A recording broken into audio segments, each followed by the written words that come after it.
عمران خان جو کہہ رہا ہے کہ مجھے لائف تھریٹ ہے اور میرا جو ہے مجھے مار دیا جائے گا، ان کے جو جی صحافی اویس کیانی 24 نیوز سے جسٹ ریلیکس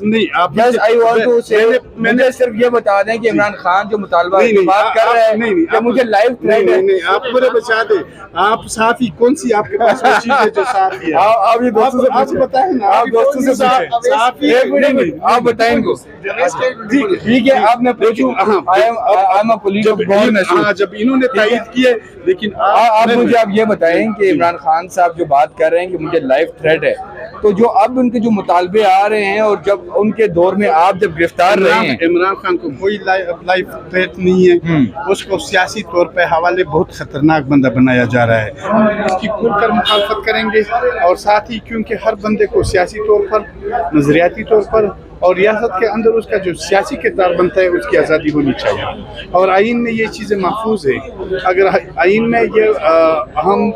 جس طرح اب آئین کے ساتھ کھلواڑ ہوا ہے یا جو ہو رہا ہے، ہم نے پہلے بھی مخالفت کی اور اب بھی مخالفت کر رہے ہیں۔ بے شک ہمیں عمران خان کا سیاسی میدان میں مقابلہ کرنا چاہیے، نظریاتی طور پر مقابلہ کرنا چاہیے، یا جس طرح انہوں نے وہ جس انداز سے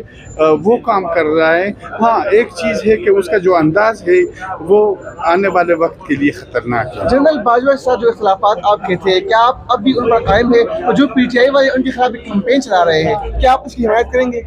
دیکھیے بات یہ ہے کہ ہم شخصیت کے خلاف ہو سکتے ادارے کے خلاف، اگر وہ ادارہ آئین کے اندر رہے اور آئین کے اندر کام کرے اور آئینی طور پر اپنی فرائض وہ ادا کرتے رہے، تو ہم تو بحیثیت ادارے اس کے خلاف نہیں ہے۔ جو باہر جو آرمی چیف کے خلاف جو زبان استعمال کی جا رہی ہے اور ایک مضموم جو سازش کے ذریعے جتنا بھی جو ٹارگٹ کیا جا رہا ہے آرمی چیف کو، اس کو آپ کیسے دیکھتے ہیں؟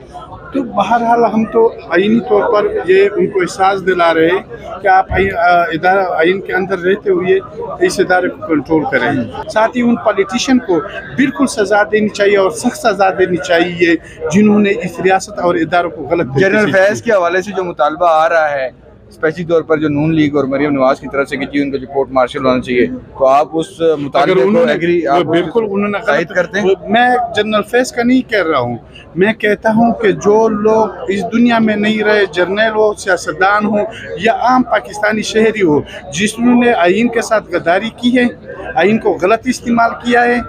آئین سے تجاوز کر کے سیاسی حالات کو کنٹرول کرنے کی کوشش کی ہے، ان سب کے خلاف چلایا جائے۔ ثاقب نثار صاحب کا جو مبینہ آڈیو ہے، اگر ابھی تک تو میرے نیوز نہیں دیکھا ہے کہ اس نے چیلنج کیا ہے، ثاقب نثار صاحب جس طرح عدالت چلا رہا تھا، میں بحیثیت وکیل اس کی عدالت میں جس طرح وہ ڈرامہ چلا رہا تھا، ایسے تو کوئی پنچایت کا کمیٹی کا چیئرمین بھی اس طرح حرکت نہیں کرے جس طرح وہ ڈیم کا ڈرامہ کر کے لوگوں سے چندے لے رہے تھے، جس طرح اربوں روپے اس آدمی نے لوٹ مار کر دیا ہے۔ تو میں کہتا ہوں عدلیہ کے ماتھے پہ ایک داغ ہے، ایسے لوگوں کو جیسے ثاقب نثار ہو، افتخار چودھری ہو